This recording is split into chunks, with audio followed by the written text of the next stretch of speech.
This is the fifth clan conference. The first four were Tlingit clan conferences, and all have been more than inclusive. They've been open to the public.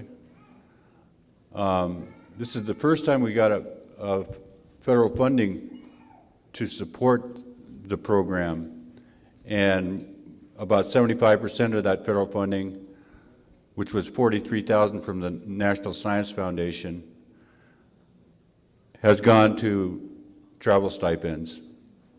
So nobody got rich administering this thing. And I'm glad that it was structured that way. The grant was developed and initiated by Sergey Khan with help from Steve Henrikson. And they came in after the grant was funded and offered me the grand title of Executive Director of the conference. So at least the Emperor has a few clothes on anyway. So I've been working on the conference planning and organization since fall time, and I really appreciate the support that has been given to us by the Alaska Native Knowledge Network. Sean Topcock has been the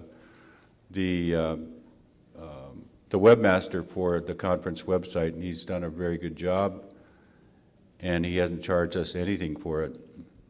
And I worked for the Alaska Native Knowledge Network for 10 years, and it wasn't as if I stopped coordinating and organizing educational forums like this. We did it in a number of, we worked on a number of projects, and you'll see the fruits of some of that labor over the next several days. See a lot of it on Friday morning. Dastaya helped us over a number of years in a number of our forums. The statewide consortium, Alaska Native Education Consortium annual conference was held here in the spring of '97. The last clan conference took place in the late July of '97 out at the Sheldon Jackson College campus. So it's been almost 10 years. And I hope that we continue this process, not necessarily in huge forums like this, but in small-scale courses, adult education courses, curriculum development courses, professional development courses. The Southeast Alaska Native Educators Association conducting their annual meeting 3:30 to 5:30 tomorrow afternoon in the Pesheroff room. I can't remember the name, but it's that room right down there in the corner on this side of the building. And I hope that one of the things that we have been discussing is beginning the process of reorganizing the Southeast Alaska Tribal College, which has been dormant for more than 3 years for various political reasons. I think it's way past the time that we call upon high-minded people to develop these institutions and get away from the political backstabbing and the internal colonialism that has really hampered the development of these kinds of educational programs and institutions. So it's open to anyone that is interested in advocating and promoting the development of the education programs for the Southeast Alaska Native community. And the dues are $30 a year. I would like to call upon Peter Metcalfe is coordinating the video documentation. I don't think there's been this extensive amount of documentation of this kind of an event that I know of, and I'd like Peter to discuss it and explain it to you. Peter? Thank you, Andy. It's an honor to be a part of this, and Andy and I have worked together on many projects over the years, beginning with some musical events back in the 70s, and both Andy and my fathers were associates in their lives together, so nothing unusual about this.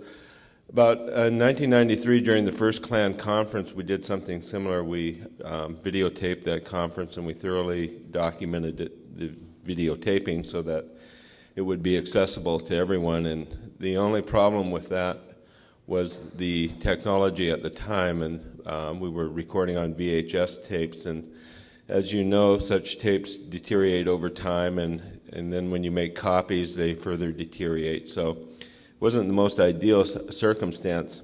Now I think the technology has caught up with us, and we have an opportunity to do something rather unique with this whole process, and that is to create an educational resource. And fortunately, when we were coming up short on funds, it was looking like we were only going to have 2 cameras for a while, and once this program got laid out, well, you can see the problem. We have 3 concurrent sessions, and we were going to have to choose between them. So now, thanks to additional grants we got from the Juneau School District, and that's thanks to Alberta Jones and Gordon Jackson at the University of Alaska Southeast came through with another grant, and the University of Alaska, or rather, excuse me, the Anchorage School District also gave us support. And I'm happy to report that our first big order of a complete set of DVDs was received this morning by Andy, and the Juneau School District has ordered 10 complete sets, 1 for each school. So the purpose of this project is to create an educational resource. And we are going to ask you presenters to cooperate with us on this.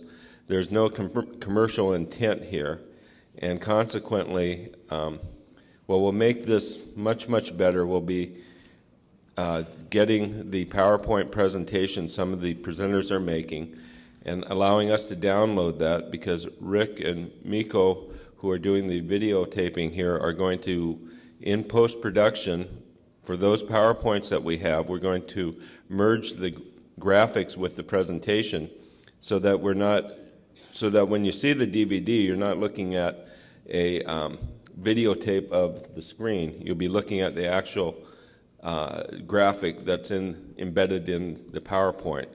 So that'll make these much richer educational resource. In that, you know, for instance, I've seen Steve Langdon's presentation, and he has photographs of petroglyphs and some things that are a little bit indistinct. They show up well as a graphic on the PowerPoint, but if it was a videotape of the PowerPoint, I don't think you'd see the detail. So in this case, we'll be able to embed those graphics in the DVD.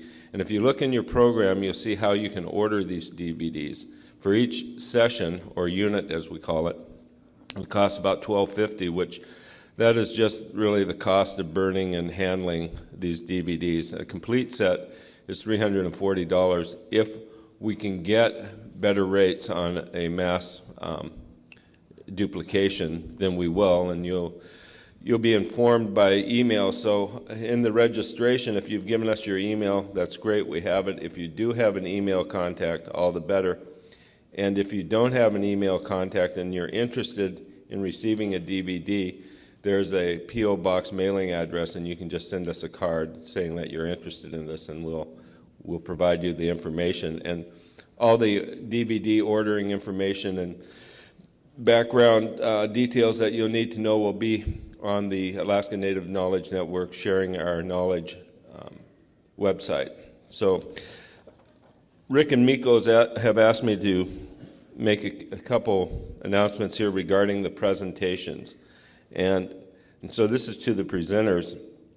First off, at some point, if you can provide us the opportunity to download your PowerPoint, we have memory sticks, and we can just put it in your USB port and download it at that moment. Each tape, even though this is a digital recording, which is a very good thing, it's being recorded on magnetic tape, and each tape is 1 hour. And some of the presentations are an hour and a half. In most cases, we'll be able to make tape changes between speakers, which will be not a problem, but there may be an instance in which the videographer is going to be kind of waving to you, the presenter, asking you to take just a momentary break, might be 30 seconds, just to do the tape change. During any question and answer portion of your presentation, if somebody in the audience asks a question, we ask the presenters to restate the question, because we've all seen this on TV presentations where a reporter is in the audience or something asking a question, the guy starts to answer, and we don't know what the question was. So help us out in that regard.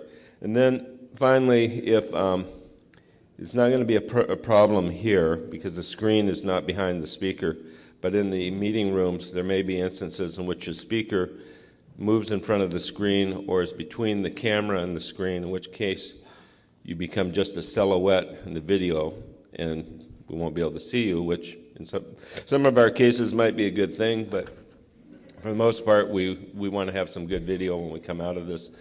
And the final reassurance here is these videos are intended for educational purposes and for our use. I know just looking at this program, all of us are going to miss things that we don't want to miss, but we have to make a choice. And by virtue of the fact that we will have 3 cameras, each one of these sessions will be covered, we'll have this entire conference on videotape and accessible to all of you. We did not have enough grant funds or the logistical capability of doing some of the cultural things that are happening at night, and we regret that, but this is as big a bite as we could take on this thing and do a good job. So if, there may be opportunities for some of you to do your own recording, that'd be great. We are not going to do anything commercial with this, so and we will have assurances on all the DVDs, and probably prior to every presenter's presentation, there will be a slide on the DVD that will introduce who the speaker is, and if the speaker wants to add any more information about limiting access to their PowerPoint presentation, we can do so at that time. Are there any questions? Thank you very much. Thank you, Peter. Peter's dad, Vern Metcalfe, served with my grandfather in the territorial legislature in the 50s. And after the one election, I don't know, was it 1954? He came up short, the village vote, the native vote didn't turn out for him. And so he went to my grandfather and Frank Baratovich. He said, "What happened? I didn't get the native vote." My grandfather told him, "Well, they're just treating you just like a native."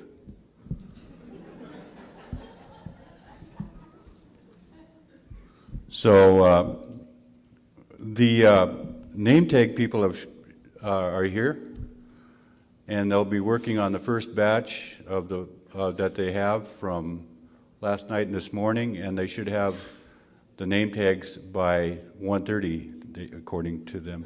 And also later on in the conference, after they get through with the conference name tags, if anybody wants a picture ID, Lincoln Haida card, that they can produce those for you. And then Robbie Littlefield is right outside that one door at the table, the registration table. She's taking business cards for door prize drawings. And there's even more better news. If you don't have a business card, she'll make one for you. So anyway, we're finally getting organized here. Our next speaker is the hardest working conference organizer in show business, Steve Henrikson. Steve?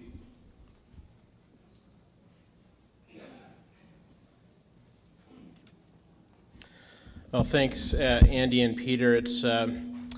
I really want to thank Andy and Peter, especially for all the work that they've gone through in finding the extra funds that we needed to put this conference on. Of course, a big part of the budget, like Andy mentioned, went to travel stipends to help our presenters and elders and students come to the conference. And for that, we have the National Science Foundation to thank for their very generous support of this conference.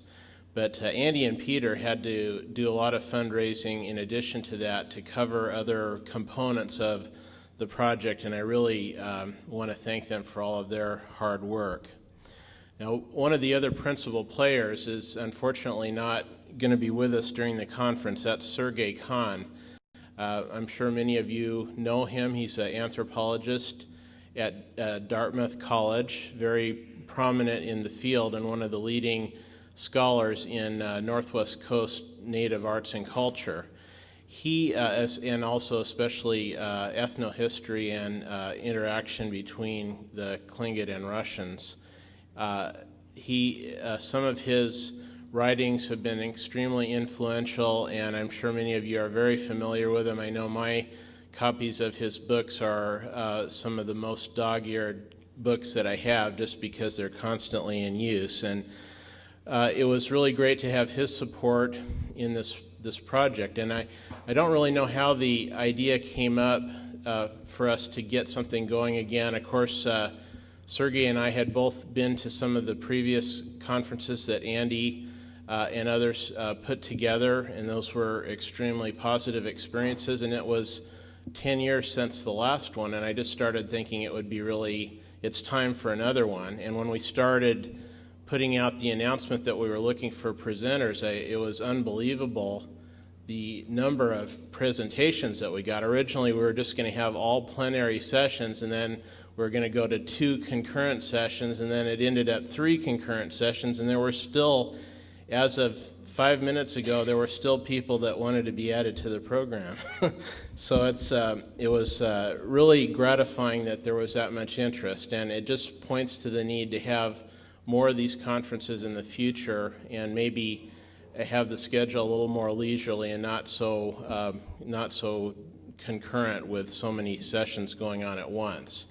It's going to be a hard choice, I'm afraid, during the concurrent sessions to decide which presentations you want to hear, and luckily we do have the documentation of those, so you'll be able to get some of that later on. Anyway, getting back to the motivations of us trying to get this conference together, I think for both Sergey and I independently, our thoughts turn very often to Mark Jacobs, who is well known in Southeast Alaska, a very historical figure who befriended both of us at various times in our lives and really gave us a lot of help. And for me, my first experience with Mark was about 20 years ago in this very room during a international conference on Russian America. And this was a conference of some of the leading scholars, academic historians who came to Sitka to talk about Russian history. And I noticed on the agenda that there was a Tlingit elder signed up to speak, and that was Mark Jacobs. And he came and spoke on the Tlingit perspective of the battles of 1802 to 1804.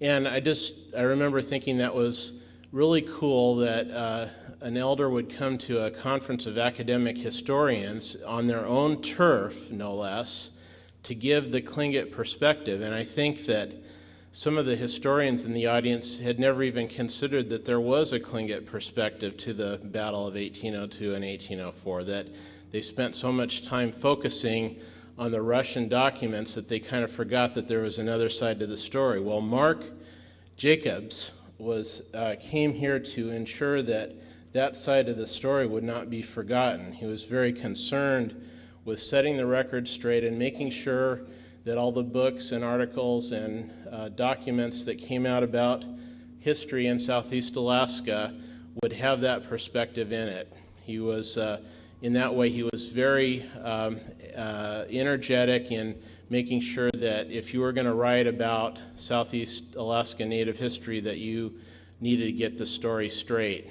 And I remember after the conference I went up to him. I was working on Tlingit armor, and he immediately was very helpful in sorting out Tlingit terms for parts of armor, and that was the start of our relationship that lasted until his death. And actually, I think we still have a relationship, really, because I really wanted this conference to be something that he would want to come to himself, and I'm sure he is here in spirit. And one reminder of that for me was on the ferry over here, Harold Jacobs, his son, had his van on the ferry, and I went down to start up my car, and I looked over at Harold's van, and Harold had this life-size photograph sitting in the passenger side seat. And it was a little startling at first, but then then I thought, well, isn't that appropriate? I guess it gives a whole new meaning to the concept of riding shotgun, actually riding dagger. But so I'm sure Mark is here in spirit, and Sergey sent a brief message that he wanted me to deliver to you today. My dear friends and colleagues, my Tlingit relatives, I would have liked very much to address you in person, but important family responsibilities are keeping me on the East Coast this week. First of all, I would like to thank all the good people who have helped organize this wonderful conference, and special thanks to the National Science Foundation for its generous funding, and to all the other organizations who have helped make this event possible. Special greetings also go to our hosts, the wonderful people of Sheet Kakwan. Thank you for your hospitality. Atlain Gunashchish. The idea of this conference first came to my mind in late 2005 when, like many of you, I was still trying to come to grips with the loss of a dear friend. A wonderful man, outstanding Tlingit leader, head of the Duklawaidi, World War II veteran, and a lifelong Sitkin, Mark Jacobs Jr., Gush Tahin. Having known Mark for over 25 years, I wanted to find a proper way to pay tribute to him, my teacher and adopted older brother who had been a friend to so many of us. Having grown up surrounded by family members and relatives who are fluent speakers of the Tlingit language and very knowledgeable about the traditional culture, Mark was truly a natural-born historian. He was always seeking new information about his people, their history, customs, ceremonies, oral traditions, and modern-day politics. Yet he was also very interested in world history, American politics, and other people's customs and beliefs. With his strong voice and strong convictions, he was also a fine public speaker, whether he was addressing an A&B convention, a Dartmouth College class, or the opposite side at a kuik. He often repeated that traditional Tlingit customs, especially the kuik, had to be maintained as a guarantee and a key manifestation of the survival of Tlingit law, and hence the Tlingit nation. It is not surprising, then, that he was so dedicated to passing the knowledge of these subjects to the next generations of his own people. But what was most special for Mark, for me, was his generosity with the knowledge he possessed. If he trusted someone, native or non-native alike, and felt that he or she was sincere and serious about wanting to learn and understand Tlingit culture, and would treat this information with care and respect, Mark would open his box of knowledge for such a person. His generosity extended to many non-native researchers, anthropologists, archaeologists, museum people, college instructors, Forest Service, and National Park staff, and others. I'm delighted that many of them are taking part in this conference. From the very beginning of our friendship and collaboration, Mark was determined to give me detailed information on a variety of subjects. As he put it, it was very important that the written record of Tlingit culture and history is as accurate as possible. I'll never forget our first joint project, reviewing John Swanton's 1908 account of Tlingit customs. Mark agreed with many of the early anthropologists' assertions while correcting or rejecting a number of them. He clearly enjoyed this work, just as he enjoyed working with me on identifying Tlingit old-timers mentioned in the Russian church records or depicted in historical photographs. Mark's detailed answers to my questions have been incorporated in most of my publications and college courses. I still consult his letters, which first reached me in the fall of 1980 and stopped appearing in my mailbox only a few weeks before his death. Mark had touched many of those who knew him. He had so many friends in the native and non-native communities, and so in a way I was not surprised when Steve Henrikson contacted me sometime in 2006 and spoke about his own wishes to organize the Southeast Alaska Native Conference as a tribute to Mark's memory. We all know how close Steve was with Mark, and that he too was adopted by him into the Ducklow clan. As they say, the rest is history. I am truly impressed with the number of presenters and participants in this conference, and must admit that the scope of this event has surpassed all of my expectations. I'm especially happy about the fact that our participants come from so many different backgrounds and walks of life. Sharing our knowledge was something Mark took very seriously, and I hope that we will continue that legacy, talking to each other and sharing our knowledge. I'm also certain that Mark would have very much liked to be here with us this week, and that his spirit is indeed here. Best wishes to all of you. Gunesh Cheesh Ho Ho. Now, I thank Sergey for sending that great message along to us, and then just a couple of announcements about the conference proceedings before we open with our first session. I just wanted, as a reminder, if any of you are interested in the banquet tomorrow night or the luncheons that we have planned for Saturday and Sunday, if you'd please sign up for them by noon today, because we have to get the number turned into the caterer. And also on your program, there's a sheet of corrections in there, and please pay special attention to those changes, because there are a few changes to sessions and locations there. So plug those into your plans for the day. And then after the break, I'll be back up here with a few other changes about today's schedule. So, George, are you ready to take over? Oh, Andy. Okay, I'll turn it back over to Andy.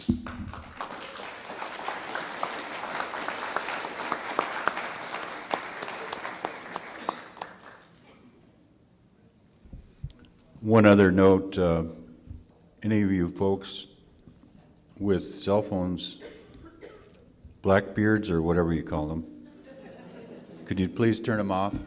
We don't want that kind of documentation for this conference.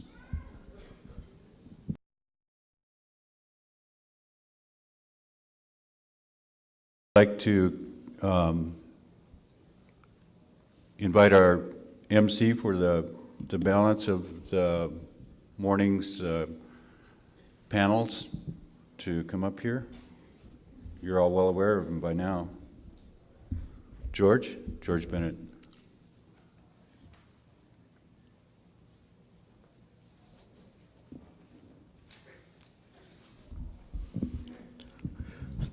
Thank you, Andy and Steve. Like I said, my name is George Bennett. I'm a Dakdainton. I originally come from Huna. I presently reside in Sitka. There's one thing I'd like to add to, as an announcement as well, is several of the elders pointed out to me.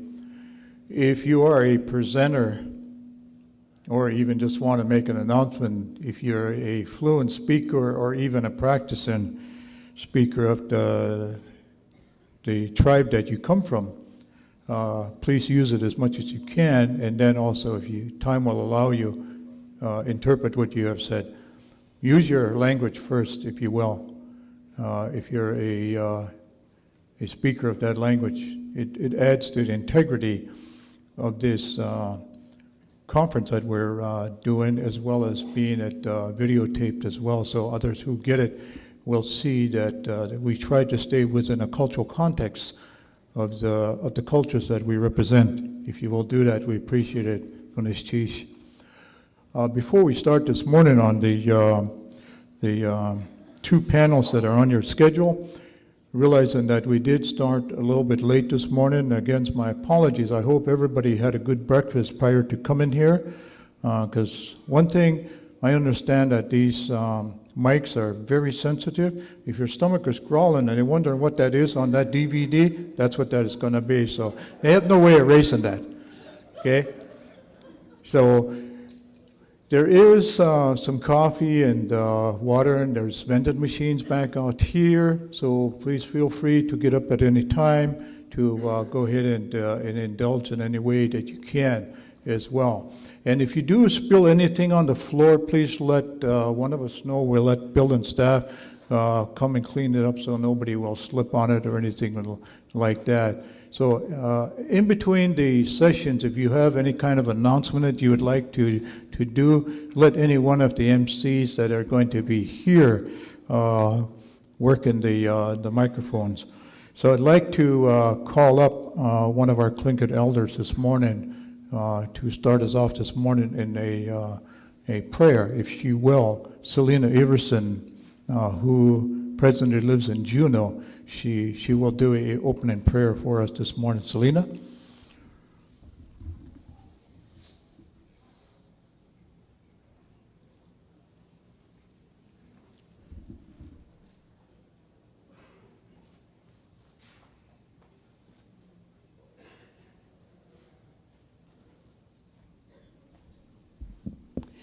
Ganaschi shawat qoakan. Kaidanak. Dikian kau. Iyadi autadliqin yatsutad. Ha'inch inastiv jadasa katuak. Akadak jisatang kalachit. Yawuch butuch inu tudiat. Which handu tudiat. Heavenly Father, we ask your blessings on this gathering. Be with us in guidance and respect and love for each other. We also ask for those that are serving in the armed forces. Be with them and their families, that they may return safely home. Again, we say, thank you, Father.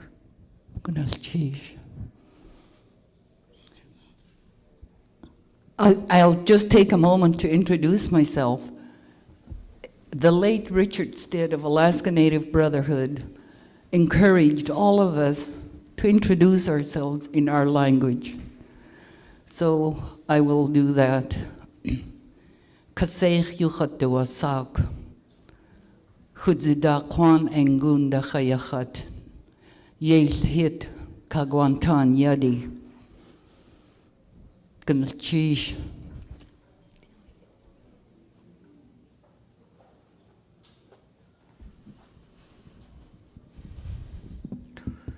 Ganaschish, Selena.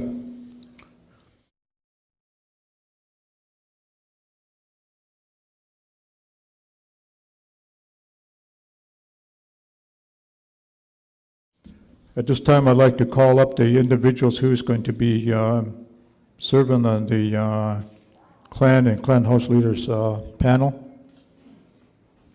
Several of our panelists have not been able to make it over this yet, but they will be here later in the week. But at this time, I'd like to call up Edward John Jr., representing the Duxlawady Killer Whale House. If the panelists are ready, please come up.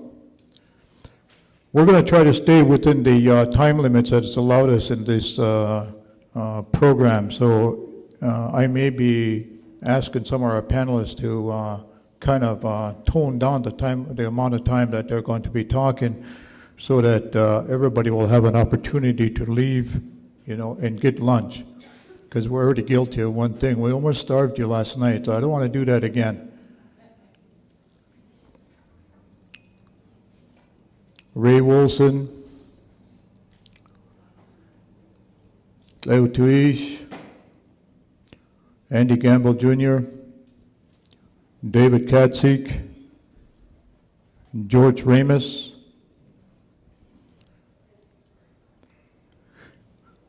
These two individuals are also from the Carcross Teslin area. Norman James,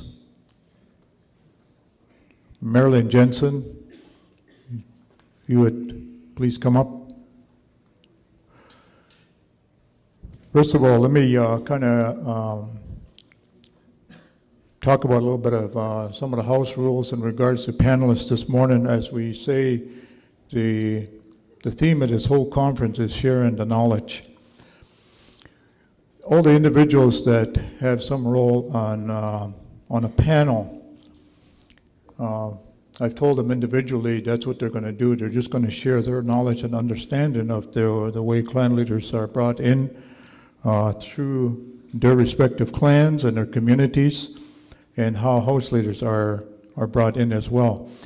And one thing that we want to avoid, just for time constraints, maybe if you haven't had an opportunity to ask any of the panelists a question within the time frame that it's allotted to us, you can probably intercept them throughout the time that we're all together throughout the conference. So if you don't have an opportunity to do that, and if you want to pass a note, fine.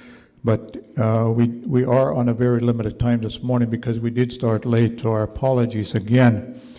So that's what they're going to do. And looking at the time that we're here and the amount of individuals that we have on the panel, and I'm going to ask them to, when they do their begin to do their presentation to you, they can have anywhere between 10 and 12 minutes at the most, along with their own personal introduction, where they're from, which clan they represent, and what their titles are, if they will. And I think we'll just go in order as the way we're seated here at this time. And so then that way you can move on, and later, if time will allow us, we'll have just a little bit of question and answer series of something that you need to clear up and that you have not understood what was meant by what they shared with you, okay? And this is not by any means a panel of experts. This is a panel of sharing their knowledge with you. So the sooner we know that, the better off we're going to be, okay? Everybody in here is still learning. Thank you for your participation again. And of course, we want to be, she probably didn't know she was going to start this one off, Marilyn Jensen.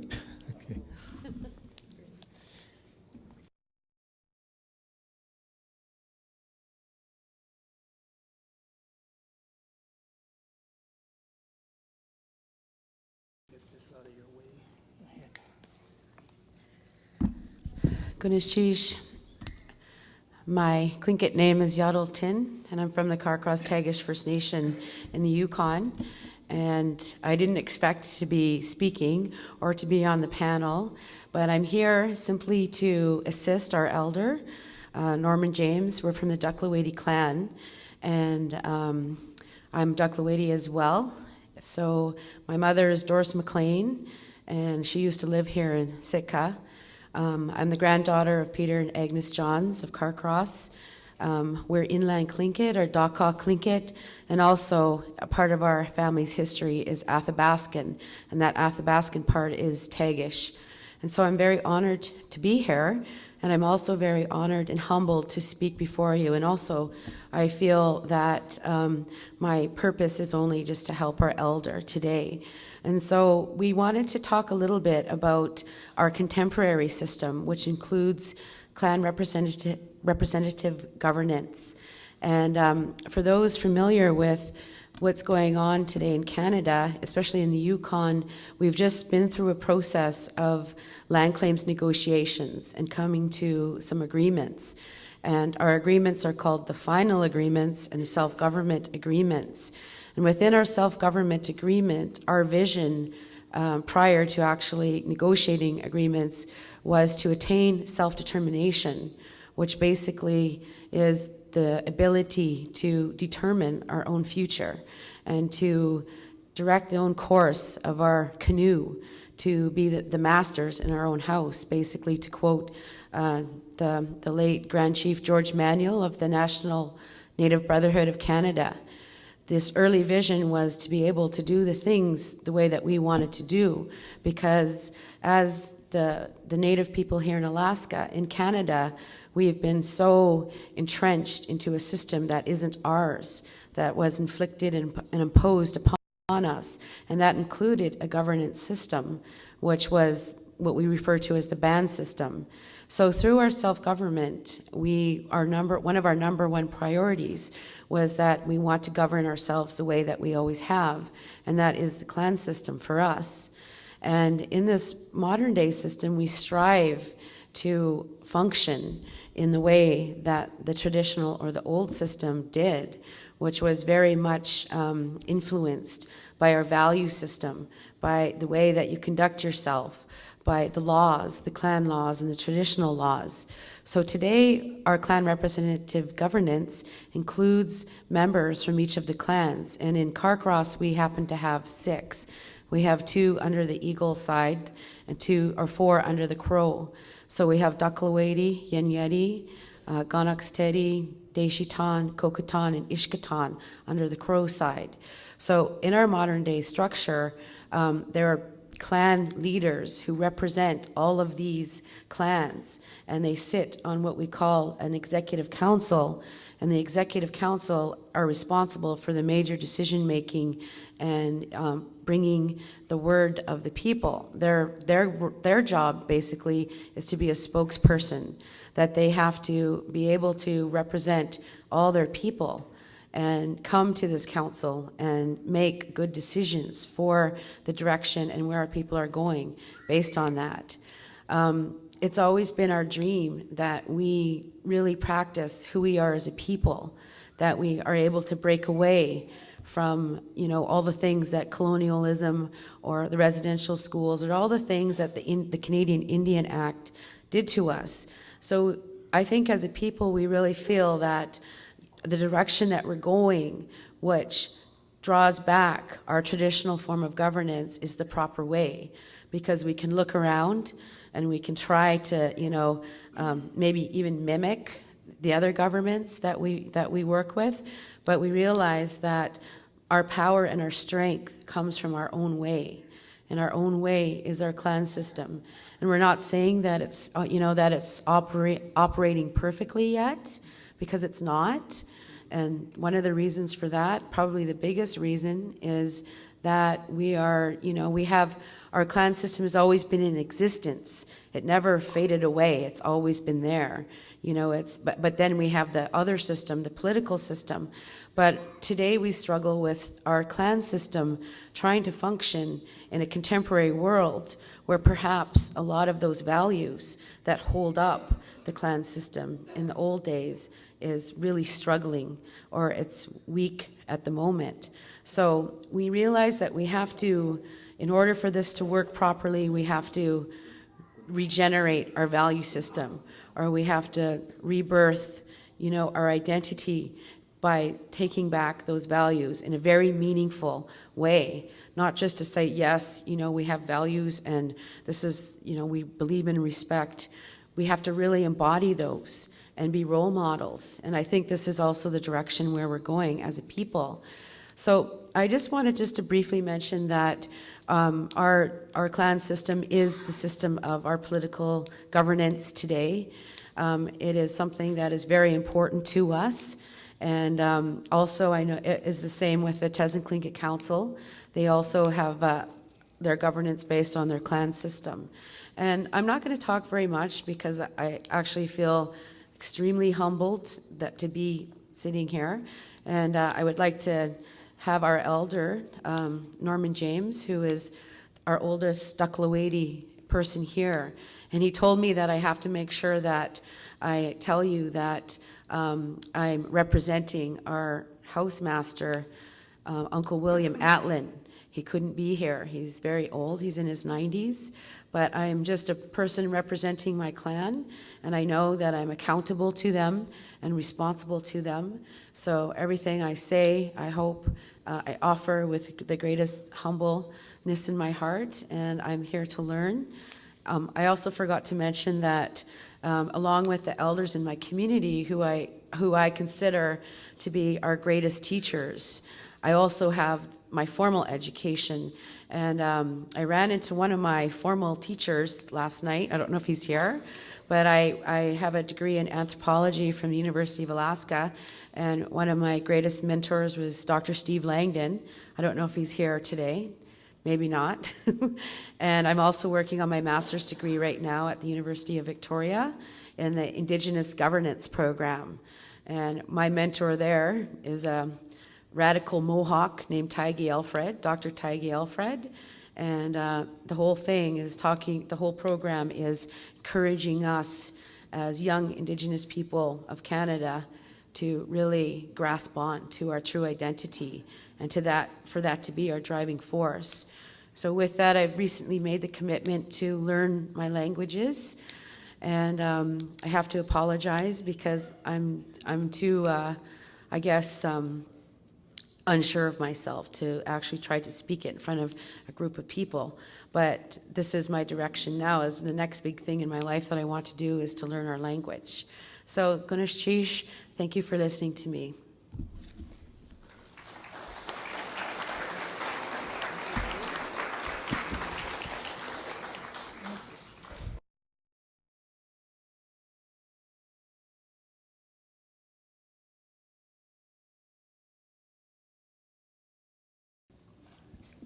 Gunashchish.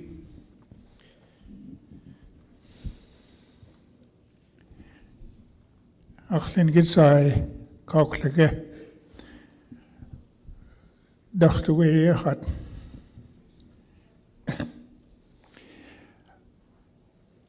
Yayaki Dakha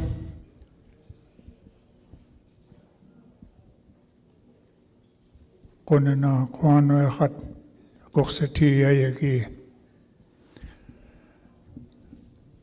Achtu sigu, achtu yake,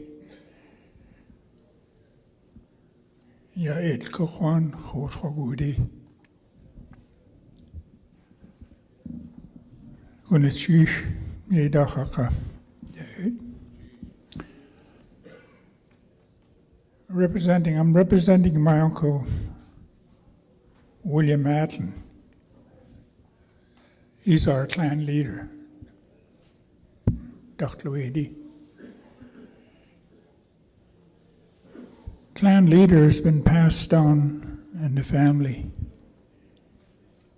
from Skookum Jim down to Patsy Henderson. Somewhere in 1966, when Patsy Henderson passed on,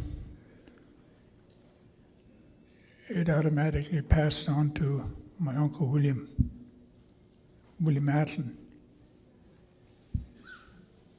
I am here. I was asked to speak on behalf of my uncle William as a clan leader.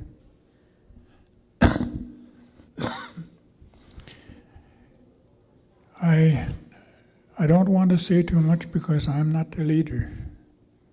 But I will say whatever I can. I cannot recommend what my uncle would be saying or thinking. But I understand what clan means. Clan is our law. Our ancestors, they left us that way not to change anything. Clan leaders is passed on. You don't change clan leaders just anytime you want. This message here we carry from our ancestors. Don't change anything. Keep it the way we left it with you to pass on for the future generation. We have to work together to keep future generation healthy. This clan is our law,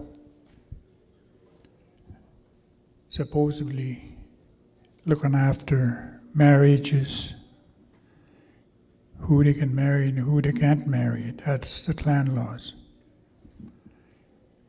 And to make sure there's opposite clan marriage and no close related marriage, it was against the law. I don't want to say too much, but I'll have to. I can only say so much because I'm just recommending here my uncle William Atlin.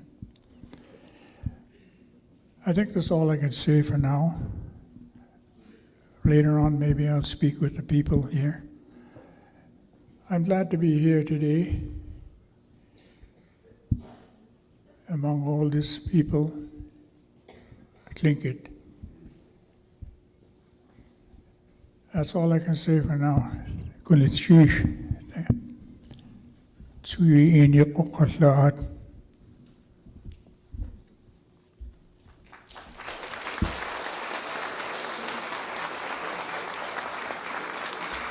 Thank you, Norman. I'm going to ask one of our other co-MCs to come up here so he can introduce the rest of the panelists and by their Tlingit names as well. And that'll sort of catch up on some of our time, if we will. Harold Jacobs.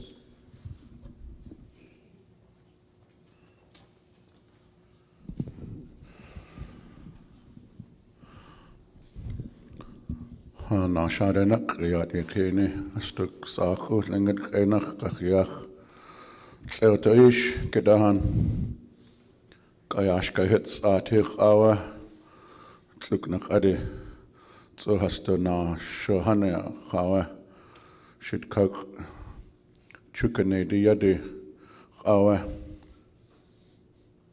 kaudush kanye do sagan do ish takten tan dachkan skaya ish do sleef awa. Herman Davis, he's the head of the platform house, the porch house. He's also the head of the Tluknakari. His name is Tagish. His father was Chukanadi and his grandfather is Taktaintan. Nachish. Kana.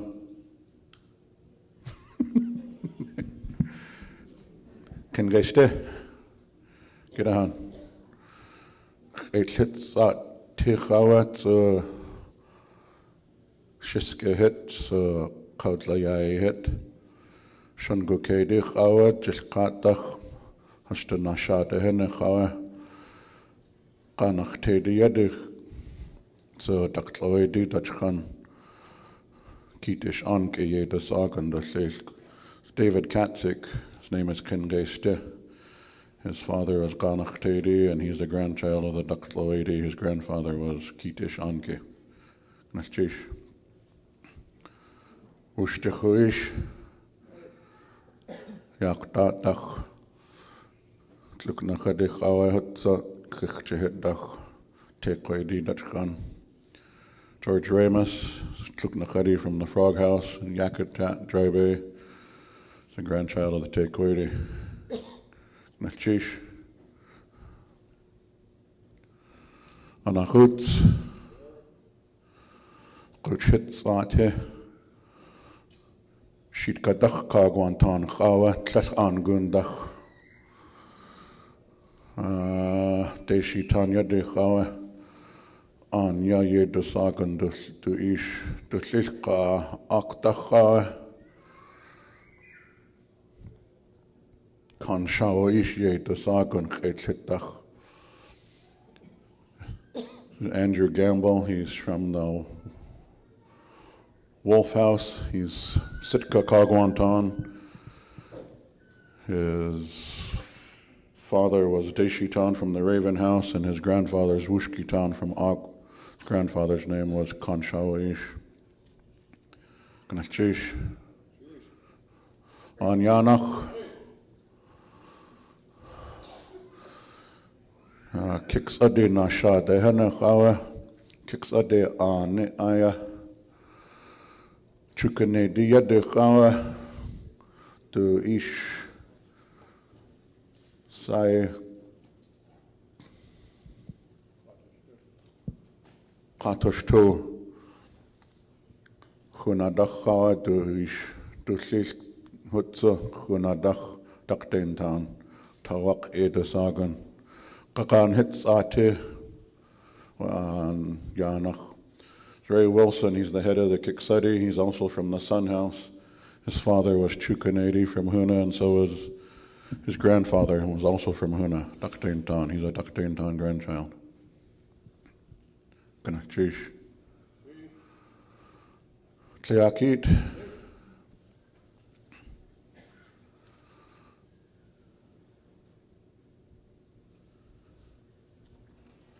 Ach ishidi at laayan kit hit chawa. Tliakit no kit hit ati chawa.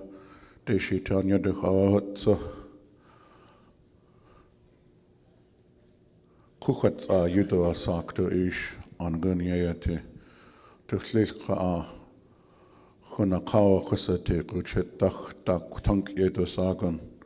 Kagwantan dachkanahe. Awa ach ishtu ititaka hanyi dat. Ya taklawe di angundach nashu hane. This is Edwell John. His name is Tliakit. He's from the Killerell house that stands beside my dad's Killerell house. He's a Deshitan Yedi. His grandfather is Kagwantan from Huna.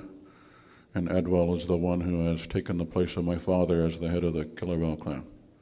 So these are the panelists we have here today. Ganaschish, Takat Yohan Yatyakene.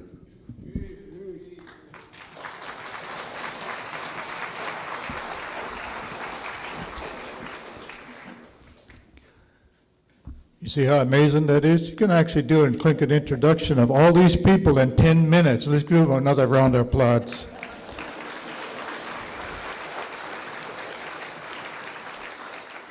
I say that because every time we're asked to make a presentation, they said you only got 15 minutes. And I said, that's how long it's going to take me just to tell people about me.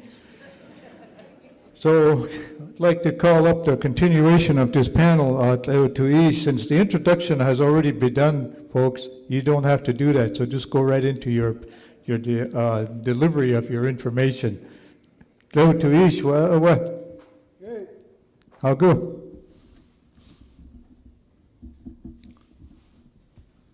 Let me know if you can't see him standing up behind this podium. I'll move him over this way.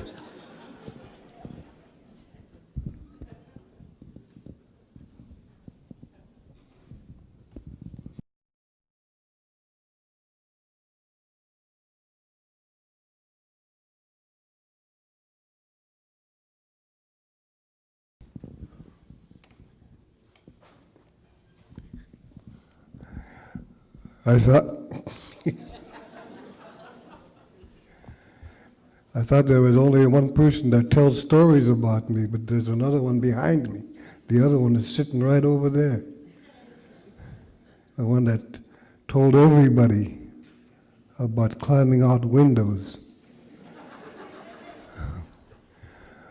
My name is Leo Tuish, that's my Tlingit name, and there was one part that Harold, I don't know, I didn't hear him.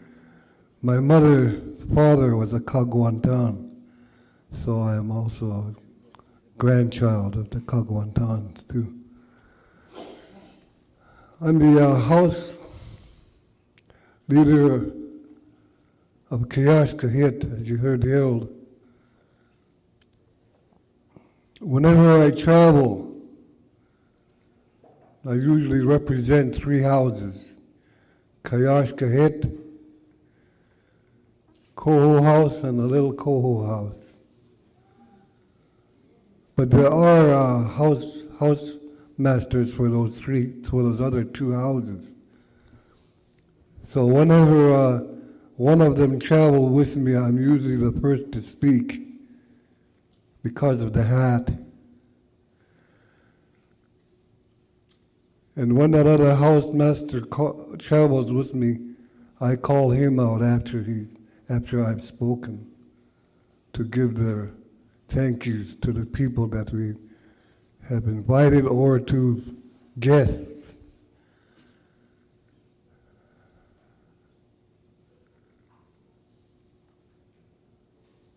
We always tried to be very respectful to everyone. Speak to them with respect. Treat them with respect. Be careful. I always talk to my co-hosts, to our co-hosts. Be careful what you say. Be careful how you act with people. Otherwise, in our traditional way, it's going to cost you money. It's going to cost you money. So always be very respectful when you're speaking. Whenever I speak with our co-hosts too, I always tell them, and I'm sure I know our clan mother did the same thing. Don't point fingers. Don't say you're wrong. That's not right. But instead, stand up and say thank you for the way you told the story. Now I'd like to tell us the same story the way I heard it. That way you avoid a conflict. You avoid insulting each other. These are one of the things that I try to teach all our co-hosts. And whenever we go somewhere, I try to encourage them to speak, especially when someone is at loss of a loved one.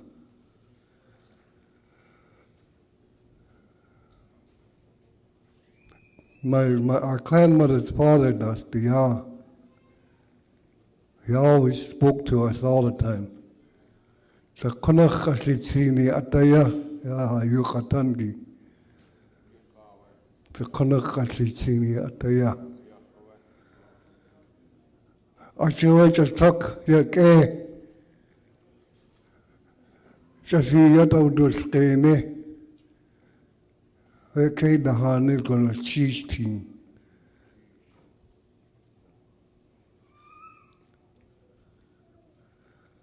It's always good to show yourself.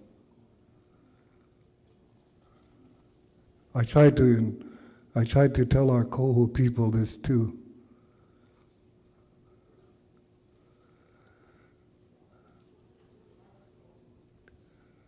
Whenever someone loses someone,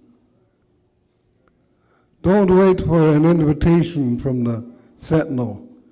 Show your face. That's what I try to tell our Koho people too. Don't wait for someone to invite you. When people see who you are, what clan you're from, they'll remember you.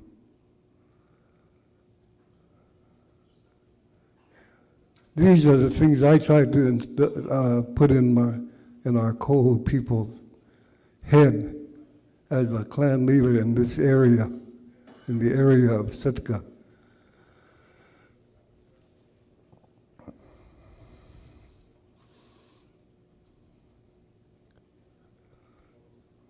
We try to do the best we can as the things are going right now.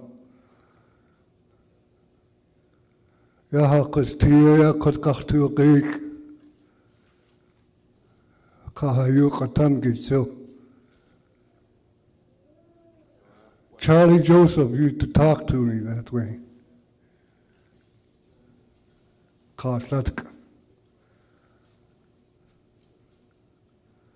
I admired and loved that man very much.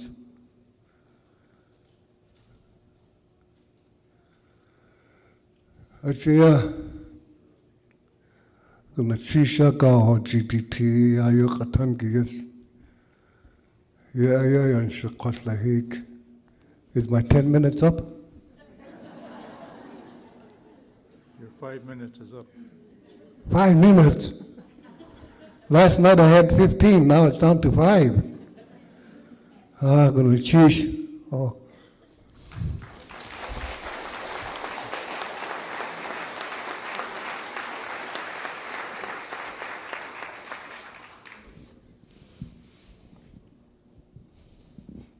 Herman is one of the most humble men that I know. This guy can take jokes pretty good, just like the old timers of a long time ago. You know, Tlingit humor. Today people get offended when you try to tell jokes to them. But Herman and I, you know, we get along just fine. Okay, now that Herman took up 15 minutes, that means David's only got 2 minutes, and so... Just jealous.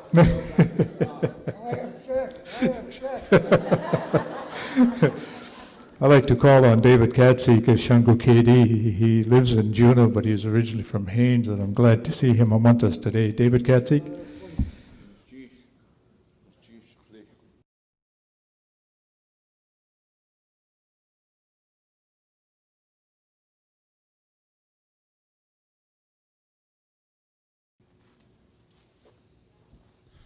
Anyat kusani. Gunnal chi shwe adayay de khunya yayigi. Achtu khaslitzin. Yiyad akhwasqeni. Ach ishas. Danach teidi. So ach ishas. Deshitan. Achtu ullitzin. Ach liis gohas slukach adi. Gunas chi shas slukach adi an yat khusani an yat khusani. Ach tu wusi gu yi yat akhwasteni ya yi gi ya yi khut khwakudi. Gunas chi gunas chi. Ye awakhwa ach liis kun kha khwakan slukach adi khwasiti. Du Yahweh, Chiegu Genk Kahwa Ak, Du Yukatangi, Yehwa U, Hayukatangi. Ach Klaas Lies Gohas, Dakdain Tan. Gunas Chisha, Gunas Chish. Ach Dakanuko, Kicks Adi. Ho, ho, ho, ho. Ach tu Chaslitzin. Ach da kanuko. I gaan gegat woetine staat. Kunas cheese. Ach lies klein gaan kwachwata. I slept with my big grandpa at the totem square. Kingis ti you khatu wasak shanguke di khatsiti khadikastana. My Tlingit name is Kingis ti. I'm of the Shangukedi, the Thunderbird House, and the Dakistana people. Ye awe ach I aushi tu, ach lish ka ach kakas, de ya kachi at ye. Ye awe ya hakusti deslitini ya. Achwe yat chahan ya yikiye. When I was a child, my grandfathers and my uncles taught me the way that I can walk with my people on this land.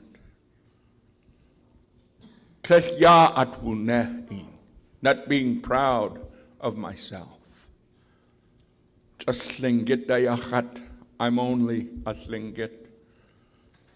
Dasa khwasakuwu. Achilko hasawe.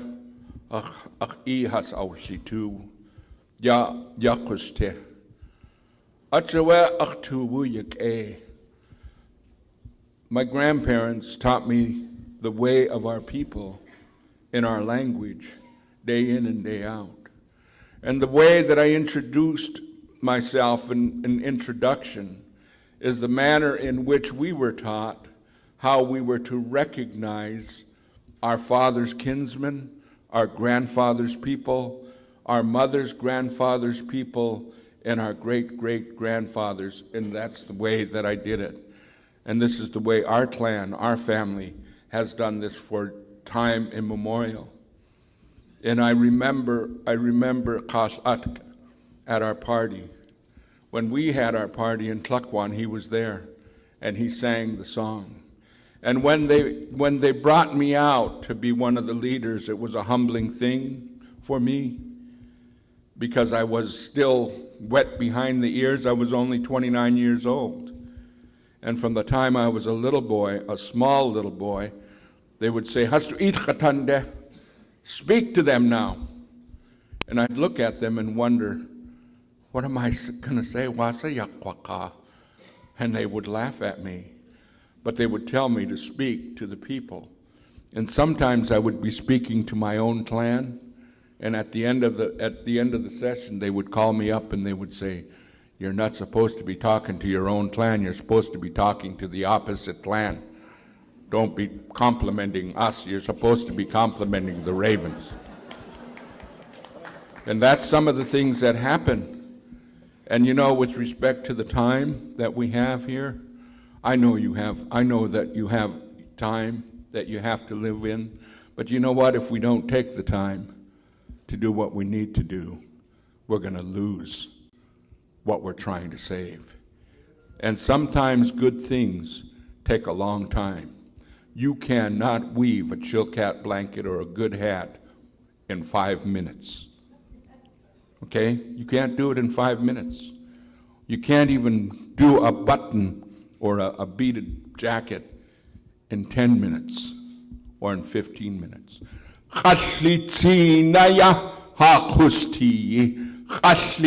Everybody say that.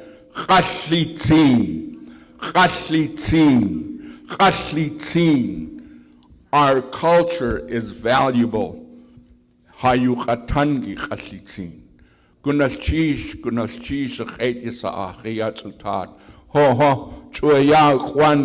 Ya akak klein, ya hat wugudi, akwanakati, akaka niyans look nakati, kuwanagas you do wasa, akak, choya kwan ya ho away ya hat uwa good, ye eat hewatan.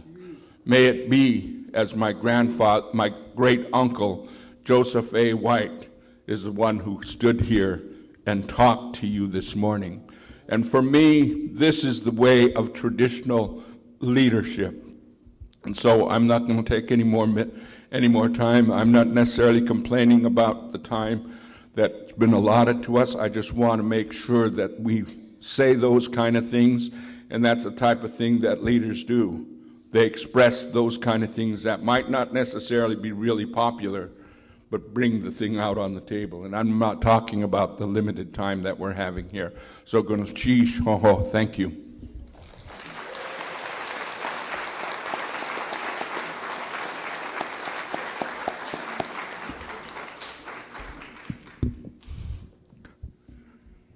I'm glad David did his introduction exactly like that. And the other thing I was really happy that he mentioned, and this is one of the things I have always advocated, do not talk to your own Raven clan and compliment each other's.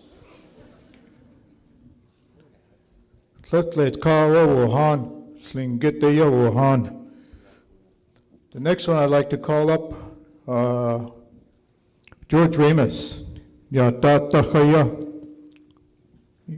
Atkuahate, George.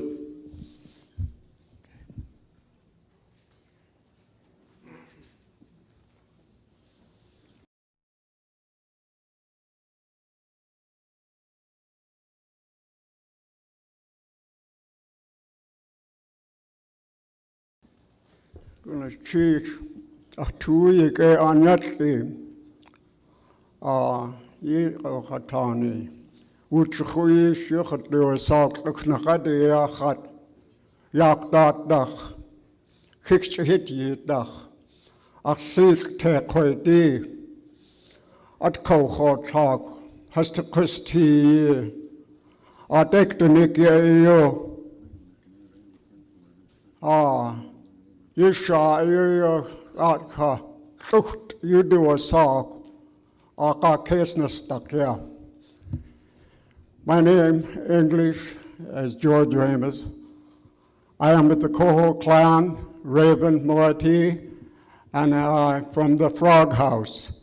My grandfathers, I'm very proud to say, that they were in this country while Mount Edgecombe was still a volcano. They are the people who called it truth. It's very difficult for me to stand here and try to condense the generation after generation into 2 minutes of presentation. It's very difficult. But I grew up in my uncle's house, and I want to tell you the making of a leader as they perceived it. From the time you were 6.5 years old to 7 years old, your mother and father send you to your uncle. And that's where your training starts. Mental training, telling you the stories of our people, physical training, hard work. Well, I didn't get that, but I did get the stories. We have our own creation story from the time the raven was born, and he was born to a virgin. We have our own creation stories, how he made our world, how he made our people, and all the events. We have our own parables, like the Bible has, that tells us how we're going to live and what we're going to do as we grow into manhood. The uncle would call the people together in the evening, and all his nephews, nieces, would sit, and he would talk to them about these parables and stuff.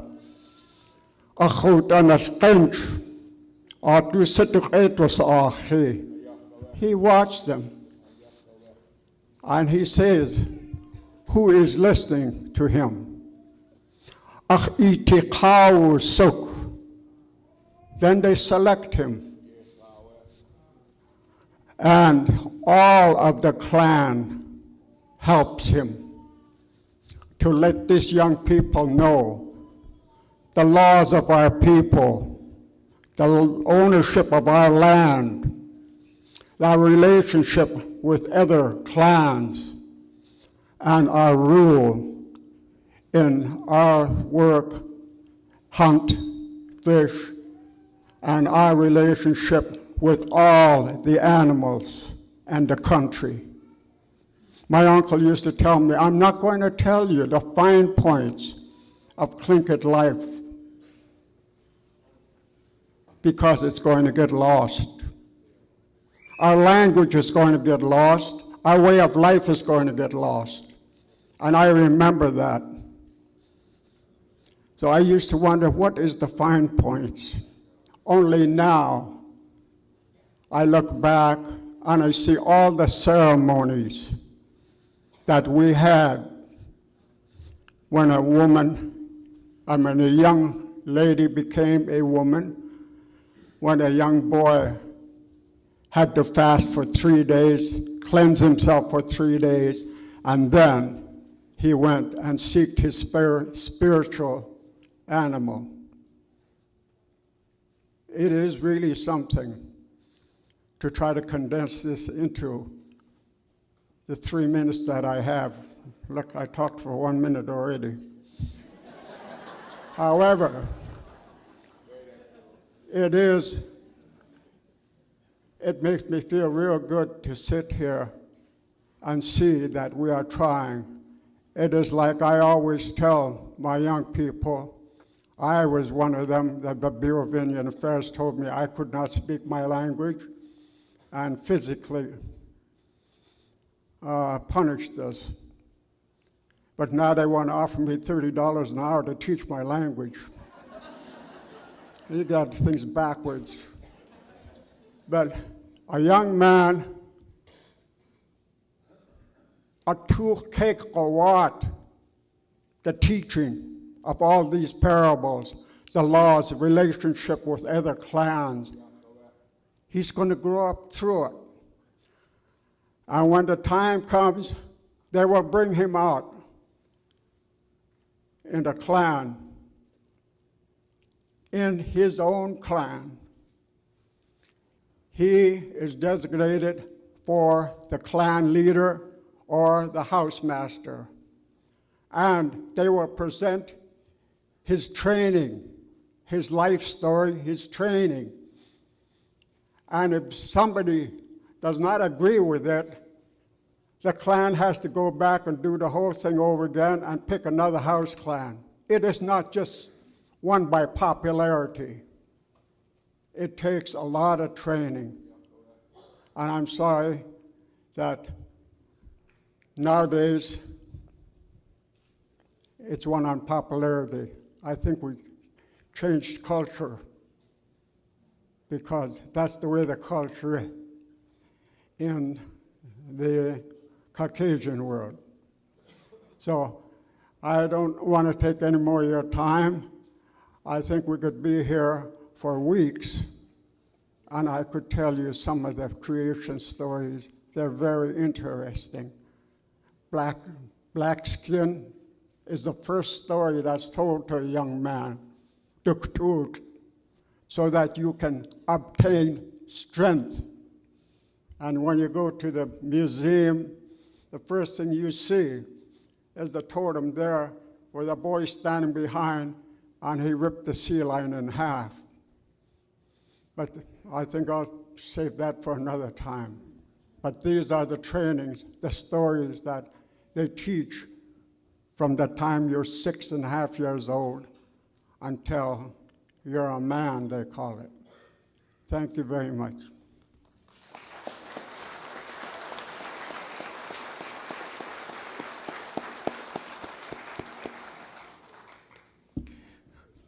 When I asked George an hour and a half ago if he'd like to sit on this panel, he sure had some apprehensions, but man, did he deliver a little speech here, didn't he? Good, thank you, George. On a hoots, Andy Gamble, Kagwantan.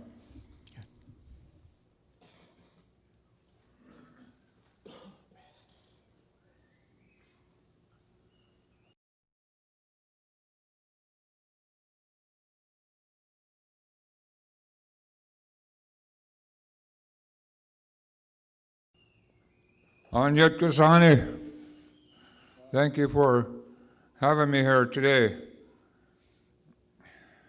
I'm not going to take too much of your time. Ed will have some slides that he's going to be showing, and so I just wanted to come up here and thank you for having us here. It's hard to say anything more about our culture from what Herman and David and George have covered, except to say that I was out in a hallway talking with the Shango KD,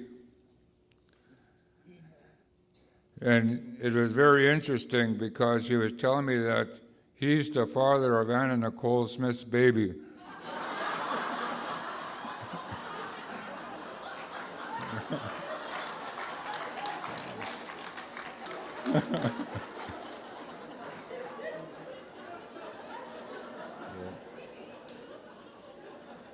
With that, thank you.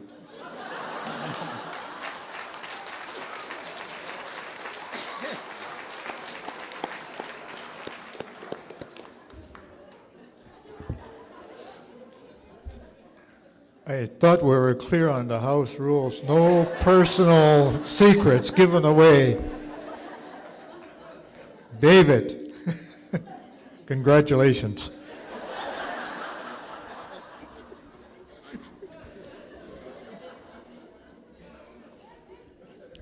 Okay, we have Anyanach, Ray Wilson to Kiksadi. Before Anyana comes and speaks, because I'm an eagle on Raven's land, I want my grandfather's people here, my great-great-grandfather's people, to go ahead and take this hat and the tribal blanket and place it here and holding one another's hands. And this is part of our cultural, traditional leadership. I can't touch it, pick it up, and put it on the table by myself. I have to have somebody in my opposite moiety clan to be able to do that. And right now, I know, do it real quick. Use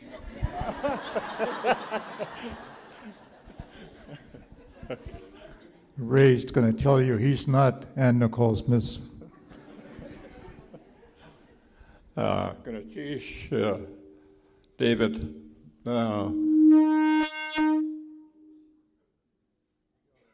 This is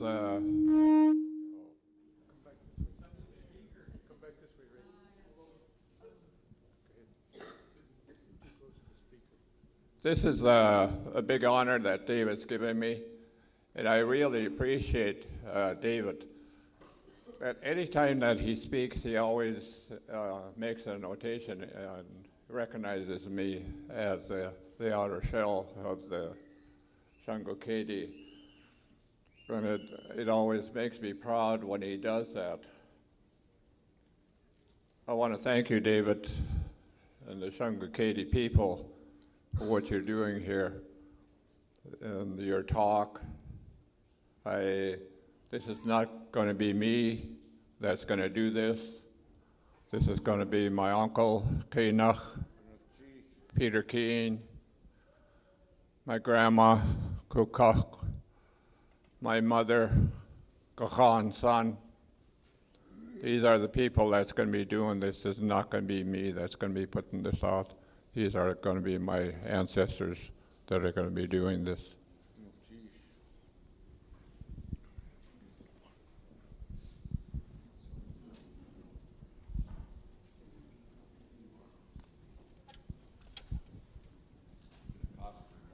Well, he made a mistake giving me the microphone.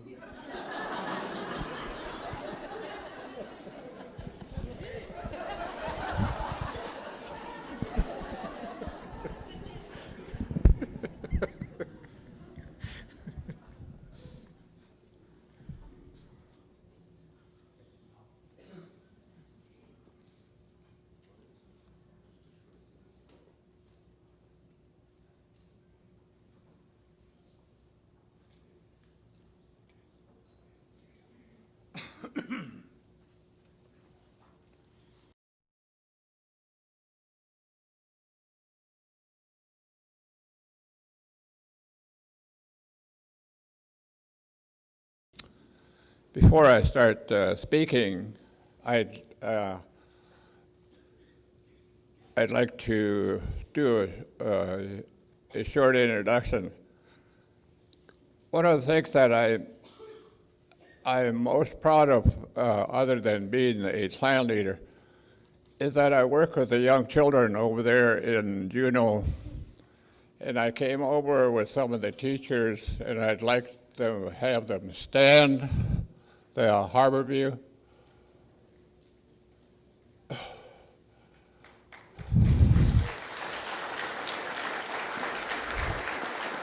There's Nancy Douglas, Michigan, Kathy, and Brenda. These are people that work in the school system, and I'm really proud to be part of that, to go into the school system and try to teach the young people the knowledge, what little knowledge I do have. So it's a good thing that to start the younger children to start learning this and not wait until they get into high school. Is my time up?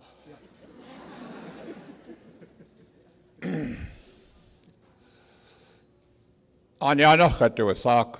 Kiksadi ayachat, Kagan hetach. Achla, Kagan, son you do a sock. Do tlako achlisk. Kukach you do a sock, achlisk. Annie Michael. Ach ishko chu Canada weho. Katustu you do a sock, ach ish. Do ishko da walk you do a sock, Dr. Tana, weho, ach ish yanadia.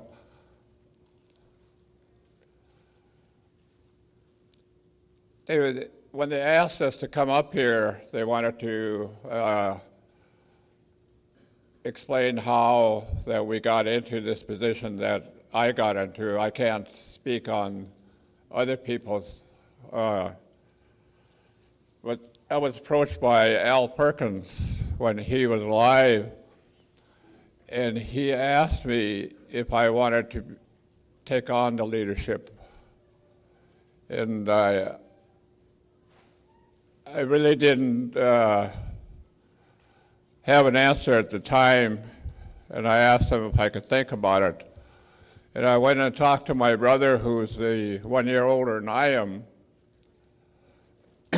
and he said he didn't want it because he went the Western way, which is what our dad had decided when we moved to Juneau, that we were going to go in the white man's direction. And so that's what happened to us. But I thought about when I was asked to take this position, about how other young people don't really have that much the way that George explained it, of going to your uncle's house and being raised the traditional way. And I decided to take this. I was hoping, that I would raise the stature of our people and help in some little way that I can to help all of the natives. Because one of the things that I believe in is that in some ways we have to adopt the white man's way. And the only way that they're going to notice us is that through voting power.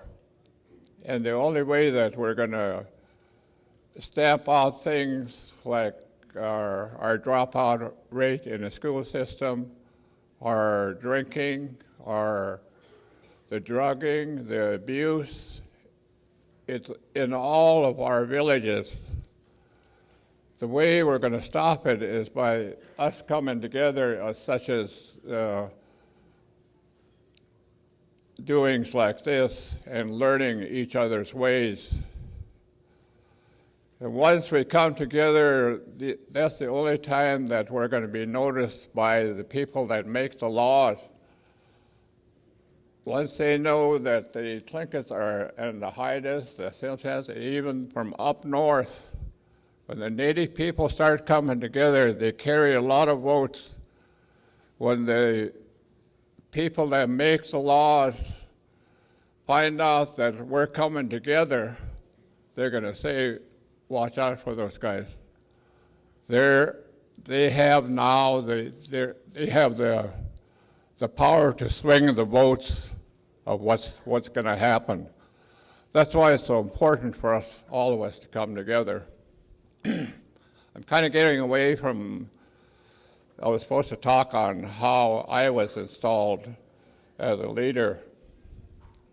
I was brought out by Al in Juneau, here, and Hoonah. And that was the time that people who didn't want me into this position was their time to say that, to object to me being a leader.